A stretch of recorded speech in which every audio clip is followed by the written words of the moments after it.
எசேக்கியேல் அதிகாரம் 10. ஆண்டவரின் மாட்சி கோவிலை விட்டு விலகல். நான் உற்று நோக்கினேன்.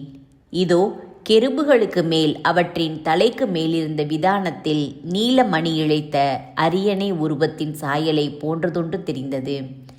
அவர் நாற்பட்டு உடுத்திய மனிதரிடம், கெருபுகளுக்கு கீழ் அடுக்கு சக்கரங்களின் நடுவில் நுழைந்து கெருபுகளின் நடுவிலுள்ள நெருப்பு தணலை கை நிறைய வாரி நகரின் மீது வீசு என்றார். என் கண்ணெதிரே அவரும் சென்றார். அந்த மனிதர் உள்ளே சென்றபோது கோவிலின் வலப்புறத்தில் கெருபுகள் நின்று கொண்டிருந்தன. மேகம் உள்முற்றத்தில் பரவியிருந்தது. ஆண்டவரது மாட்சி கெருபுகளிடமிருந்து புறப்பட்டு கோவிலின் வாயிற்படிக்கு வந்தது. மேகம் கோவிலில் பரவியிருந்தது.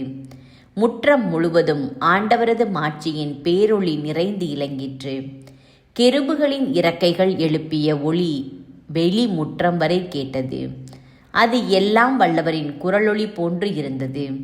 அவர் நாற்பட்டு உடுத்திய மனிதரை நோக்கி, சக்கரங்களின் இடையே கெருபுகளின் நடுவில் உள்ள நெருப்பில் கொஞ்சம் எடு என்று கட்டளையிட, அவரும் சென்று சக்கரத்தின் அருகில் நின்றார். அப்பொழுது கெருபுகளுள் ஒன்று தன் கையை நீட்டி கெருபுகளின் நடுவில் உள்ள நெருப்பில் கொஞ்சம் எடுத்து நாற்பட்டு உடுத்தியவரின் உள்ளங்கையில் வைத்தது. அவரும் அதை எடுத்துக்கொண்டு வெளியே சென்றார். கெருபுகளின் இறக்கைகளின் கீழ் மனித கையின் சாயல் காணப்பட்டது. இதோ, கெருபுகளின் அருகில் 4 சக்கரங்களை கண்டேன். ஒவ்வொரு கெருபின் அருகிலும் ஒரு சக்கரம் இருந்தது. சக்கரங்கள் மரகத கல்லின் நிறத்துடன் தோன்றின. அவை 4ம் ஒரேவித தோற்றம் கொண்டிருந்தன. சக்கரத்துக்குள் சக்கரம் இருப்பது போல் தோன்றின. அவை இயங்குகையில் எப்பக்கமும் திரும்பாமல் நாற்றிசையிலும் செல்லக்கூடியவை. முன் சக்கரம் நோக்கும் திசையில் மற்ற சக்கரங்களும் திரும்பாமல் சென்றன. கெருபுகளின் உடல் முழுவதும் முதுகு, கைகள், இறக்கைகள், சக்கரங்கள், அதாவது 4 சக்கரங்கள் கண்களால் நிறைந்திருந்தன.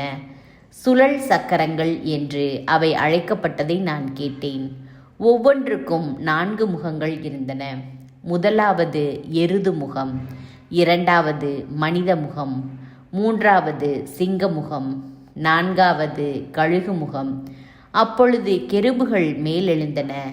கெபார் ஆற்றோரம் நான் கண்ட உயிரினங்கள் இவையே. கெருபுகள் சென்றபோது சக்கரங்களும் அவற்றோடு சென்றன.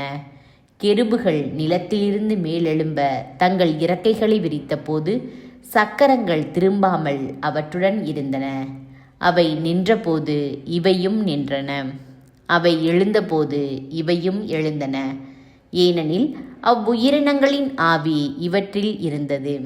ஆண்டவரது மாட்சி கோவிலின் வாயிற்படியை விட்டு கெருபுகளின் மேல் வந்து நின்றது. என் கண்ணெதிரே கெருபுகள் தங்கள் இறக்கைகளை விரித்து நிலத்தினின்று மேலெழுந்தன. அவை சென்றபோது சக்கரங்கள் அவற்றுடன் சென்றன. ஆண்டவரது இல்லத்தின் கிழக்கு நுழைவாயிலில் அவை நின்றன.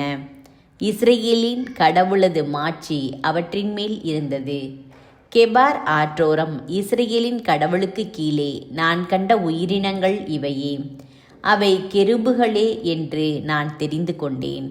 அவை ஒவ்வொன்றுக்கும் 4 முகங்களும் 4 இறக்கைகளும் இருந்தன. அவற்றின் இறக்கைகளின் கீழ் மனித கைகளின் சாயல் இருந்தது. அவற்றின் முக சாயல் கெபார் ஆற்றோரம் நான் கண்ட முகங்களைப் போன்றே தோன்றிற்று. அவை ஒவ்வொன்றும் நேர்முகமாய் சென்றன.